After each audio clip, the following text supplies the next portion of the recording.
सन 2000 के बाद अगर देखा जाए तो हरियाणा की राजनीति में काफी उतार चढ़ाव आए हैं और हरियाणा की राजनीति के इन उतार चढ़ावों के साथ साथ टोहाना की राजनीति भी हरियाणा की राजनीति की तरह उतार चढ़ावों से अछूती नहीं रही है। एक और रोमांचित बात आपको बताते हैं, सन 1966 जब से हरियाणा बना है उसके बाद टोहाना से किसी भी पार्टी का विधायक बना हो उस पार्टी की हरियाणा में लगभग सरकार बनी है। विधायक होने के साथ साथ ज्यादातर विधायकों को मंत्री पद भी मिले हैं और अन्य अहम पदों पर भी टोहाना के विधायक आसीन रहे हैं। राजनीति में टोहाना की जनता द्वारा इन विधायकों को इतनी बड़ी उपलब्धि देने के बाद भी टोहाना खंड को विकास की वो तस्वीर नहीं दे पाए जिनका हकदार टोहाना के गांव या शहर है। आज हम विश्लेषण करने वाले हैं कि टोहाना की जनता के साथ, उनके हकों के साथ किस पार्टी या फिर किस पार्टी के नेता ने खिलवाड़ किया है। आप भी कमेंट बॉक्स में अपनी राय जरूर लिखें।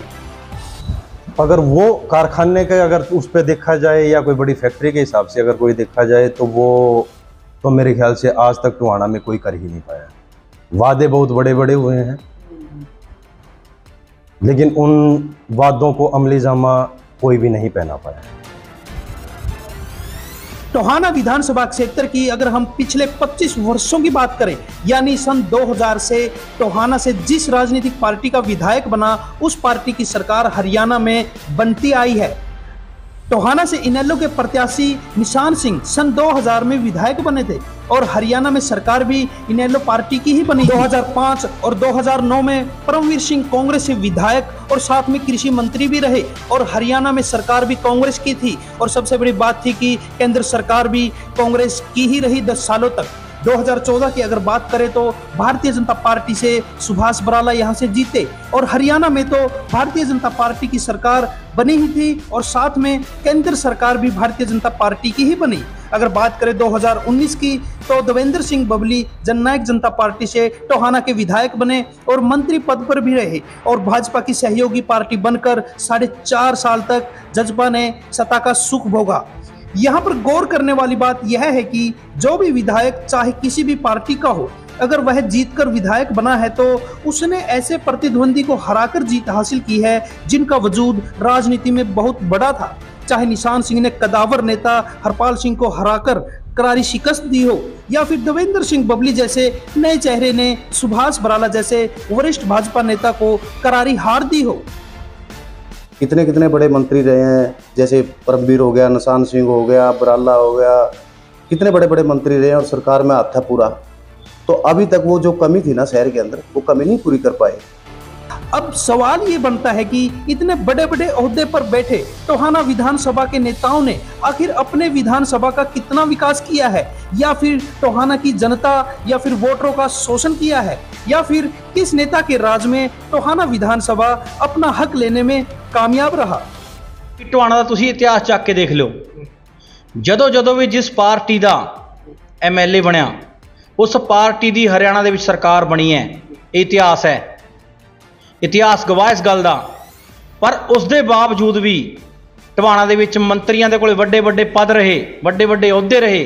उस तो बाद भी जे टोहाना के विकास की गल करिए ना तो इत्थे कोई वड्डा कारखाना लग सकिया ते ना ही गरीबां दे लई कोई रोजगार मिलिया। तो गरीबां नूं उन्हां पदां दी दसो की फायदा आपां कह सकते हैं।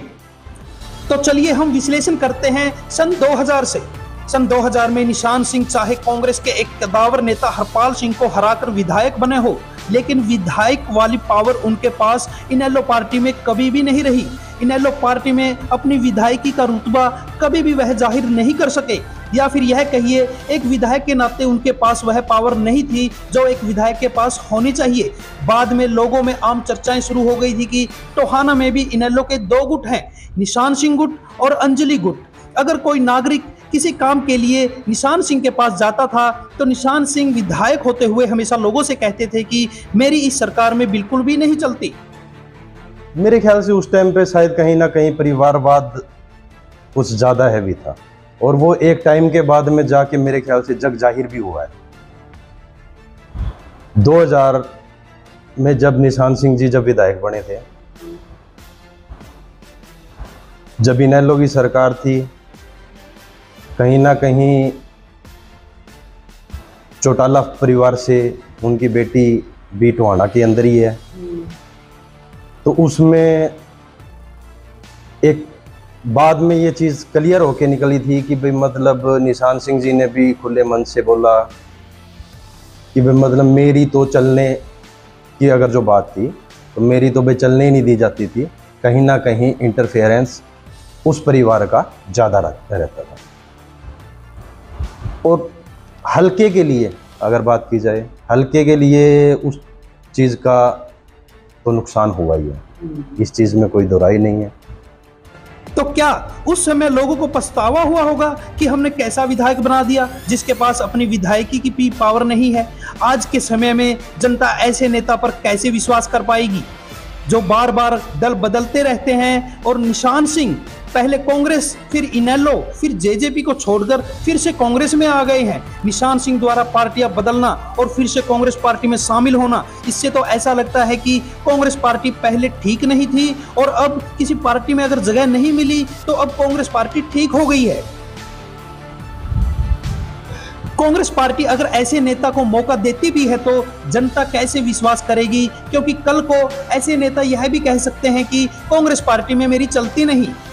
खुद 2000 से लेकर 2005 तक, 2000 से पहले भी और 2000 से अब तक परमवीर भी रह लिया, निशान सिंह भी रह लिया, बराला भी रह लिया और बबली भी आ लिया। इसमें आज तक इन्होंने नशे के ऊपर किसी ने भी आवाज़ नहीं उठाई, ना ही कोई मैंने आज तक कोई न्यूज़ देखी, ना कि कोई नशे के खिलाफ इन्होंने कोई आवाज़ उठाई हो। आज कॉलोनियों के अंदर इतना नशा हो रहा। 2019 के चुनाव में निशान सिंह ने कहा था कि अब राजनीति के अंदर टक्कर भारतीय जनता पार्टी और जननायक जनता पार्टी की है, कांग्रेस कहीं पर भी टक्कर में नहीं खड़ी हो सकती। कांग्रेस के बड़े बड़े नेता अपनी जमानत भी नहीं बचा पाए। जिस पार्टी के लिए ऐसे ऐसे बयान किसी नेता द्वारा दिए जाते हैं और फिर उसी का ही दामन थाम लिया जाता है, तो क्या आज की पढ़ी लिखी जनता और युवा ऐसे नेताओं के भाषणों के झांसे में आएंगे? देखो, जितने मान सम्मान से पब्लिक ने इनको उद्दा दिया और बनाया और सिर का ताज बनाया था पब्लिक ने, अब वही उम्मीद है कि लोग इनको चाह नहीं रहे। अब लोगों की उम्मीद टूट गई से, मतलब कोई इनको पसंद नहीं कर रहा। खासकर अब जैसे अब कोई भी नेता लगा लो, पिछले लगा लो, पिछले को भी नहीं कोई पसंद कर रहा, क्योंकि उनके अपने ही काम होंगे जो उसके कारण से नहीं पसंद कर रहे। आगे नए नेता आए, उनके भी टूटे हैं और उससे आगे नए आएंगे, उनके भी टूटने लग रहे हैं। किस कारण से टूट रहे हैं? क्योंकि लोगों की आवाज़ उठा नहीं रही है। लोगों की आवाज़ उठावांगे, पब्लिक के अंदर जावांगे, पब्लिक की आवाज़ सुनाएंगे, तो तभी पब्लिक इनके साथ लगेगी ना। पब्लिक के साथ तो ये लगते ही नहीं। आइए अब बात करते हैं हम 2005 से 2014 के परमवीर सिंह के कार्यकाल की। अगर देखा जाए, हरियाणा राज्य बनने के बाद टोहाना की राजनीति पर सबसे ज्यादा समय तक काबिज रहने वाला राय साहब परिवार है। 2005 और 2009 में परमवीर सिंह लगातार 10 सालों तक टोहाना विधानसभा के विधायक व साथ में कृषि मंत्री भी रहे और सन 2000 से पहले 15 सालों तक हरपाल सिंह के हाथ में टोहाना विधानसभा की बागडोर रही है।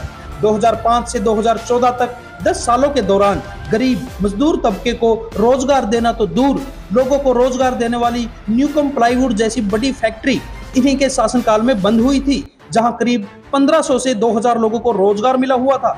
लोगों में जिस तरह की चर्चाएं हैं, वहां से निकलकर यही सामने आता है कि न्यूकम फैक्ट्री बंद करने की शुरुआत निशान सिंह की विधायकी के दौरान चौटाला सरकार से हुई थी और बंद करने का अमली जामा परमवीर सिंह के कार्यकाल में पहनाया गया। इंडस्ट्रियाँ तो खैर नहीं लगी हैं, लेकिन सरकारी पब्लिक के लिए तो काम हुए हैं। इंडस्ट्रियाँ नहीं लगी हैं, जो सी बात है, अपने हल्के में इंडस्ट्रियाँ नहीं लगी हैं, बाकी तो अच्छे काम हो रहे हैं। अब मानते इंडस्ट्रिया कारखाना हो तो रोजगार बहुत ज्यादा बढ़ जाते हैं। वो तो है ही है, जगह कोई कारखाने लगेंगे तो पब्लिक को रोजगार मिलेगा। 500 आदमी, 1000 आदमी, 200 आदमी, कुछ तो काम लगेंगे ना, उनका तो परिवार चलेगा जो आदमी को रोजगार दिया जाएगा। दूसरा, रोजगार का क्षेत्र वासियों के लिए सबसे बड़ा जरिया था भुन्ना शुगर मिल। जैसे ही 2005 में हरियाणा में कांग्रेस की सरकार बनी और टोहाना से विधायक परमवीर सिंह बने, तभी 2006 से इसको बंद करने का काम शुरू कर दिया था और 2008 में परमवीर सिंह के कार्यकाल में बंद कर दिया गया। क्या भुन्ना शुगर मिल लोगों के लिए रोजगार का एक जरिया नहीं थी, जिसकी वजह से हजारों लोगों के घरों में चूल्हा जलता था? टोहाना के अंदर न्यूकम नाम से फैक्ट्री थी जी, और उस फैक्ट्री से टोहाना के लोगों का बहुत सारा एम्प्लॉयमेंट मिलती थी और व्यापार में इजाफा होता था। दूसरी सरकारों के टाइम में वो फैक्ट्री यहाँ से उठ गई। हमारा प्रयास रहेगा कि उस फैक्ट्री को दोबारा से इजाद किया जाए, उसकी जगह कोई नई इंडस्ट्री जहाँ हजारों बच्चों को रोजगार मिल सके, शहर के अंदर व्यापारी को व्यापार उसका बढ़ सके, हमारा प्रयास होगा कि यहाँ भी इंडस्ट्री लेकर के। अपने यहाँ पे कारखाने का या फैक्ट्री का अगर कोई बात की जाए तो अपने यहाँ पे न्यूकम एक अच्छा फैक्ट्री या कारखाना आप बोल सकते हैं, अच्छा रोजगार का एक साधन अपने टोहाना के अंदर था। उससे अगर दूसरी बात की जाए तो भुना शुगर मिल थी, वो भी कहीं ना कहीं हल्के के लिए मतलब टच एरिया था, तो कहीं ना कहीं उसमें इसका फायदा था। टोहाना के अंदर यही 2 कारखाने या फैक्ट्री थी, वही दोनों बंद हो चुकी हैं। वादे जो भी सरकार आई, जो भी नुमाइंदे आए, उन्होंने बहुत बड़े बड़े किए। हम शुगर मिल चलवाएंगे, हम न्यूकम चलवाएंगे, हम इसका कोई ना कोई सॉल्यूशन करेंगे, लेकिन वो सॉल्यूशन, वो वादे, वो सिर्फ एक जुबान तक ही सीमित है। आज परमवीर सिंह सांसद कुमारी शैलजा के सामने खड़े होकर कहते हैं कि टोहाना क्षेत्र में कोई बड़ा कारखाना या फैक्ट्री लगवाइए। इतने समय तक टोहाना पर काबिज रहने वाला परिवार आखिर क्यों नहीं कोई बड़ा रोजगार क्षेत्रवासियों को दे इसका? अब आगे किस तरह की उम्मीद जनता इनसे कर सकती है? उम्मीद तो सारी खत्म हो रही है। उम्मीद तो इन्होंने सारी खत्म कर रखी है। उम्मीद किसके ऊपर करा जी? उम्मीद पहले सारे मंत्रियों के ऊपर उम्मीद कर करके इनके साथ लगे थे भी कोई चलो टोहाने के बच्चे बच जाएंगे, ये नवी तांदी है जो ये बच जाएगी, नशा खत्म हो जाएगा और बेरोजगारी खत्म हो जाएगी। लेकिन नहीं, अब तकरीबन लगभग 80% लोगों का मन टूट चुका है इन चीज़ों से।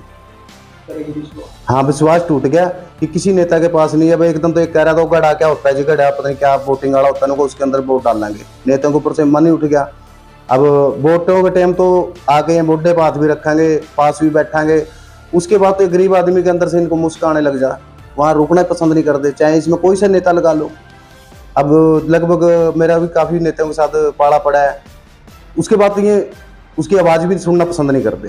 क्यों नहीं पसंद करते? क्योंकि इनको पूंजीपति मिल जाए। बुजुर्गों में और जनता के बीच अक्सर चर्चाएं रहती हैं कि रेलवे कोच का कारखाना भी टोहाना में बनना था जब इनके पिताजी हरपाल सिंह यहाँ से विधायक होते थे। आखिर क्या वजह रही होगी कि टोहाना क्षेत्रवासियों को रोजगार की नजर से वंचित रखा गया? क्या राय साहब परिवार को कहीं पर वोट बैंक का खतरा था या फिर कोई अन्य बड़ा राजनीतिक दांवपेच था? यह टोहाना क्षेत्र के युवाओं और जनता को समझना होगा। परमवीर सिंह के 10 सालों के कार्यकाल में टोहाना विधानसभा क्षेत्र के लिए हुए विकास कार्यों से आप लोग कितना संतुष्ट हैं? अपनी राय जरूर दें। इस वीडियो में यही तक के कार्यकाल की चर्चा। अगली वीडियो में हम करेंगे 2014 के बाद किस तरह का बदलाव टोहाना की राजनीति में हुआ और क्या विकास कार्य हुए। तब तक बने रहिए माई सिटी न्यूज के साथ।